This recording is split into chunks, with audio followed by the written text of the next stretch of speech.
Hey guys, in this video, I'm going to show you the best way to approach combat in Windrose.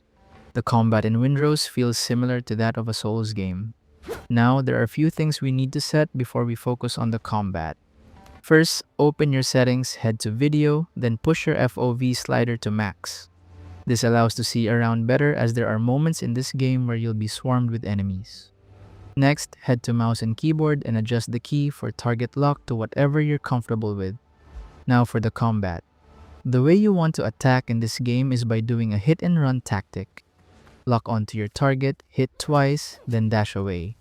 Locking on is important as it keeps your orientation towards the enemy all the time. Never recklessly attack since if you get hit, there's a big chance that you'll be staggered and die in the process.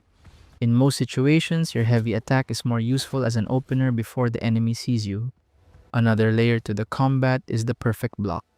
If you time your block the moment an enemy attack, you will not consume a guard count and stamina. This will also burn their guard count, which will stagger them if you time all your blocks perfectly. This is an important mechanic to learn since stamina is the stat you'll rely on most of the time.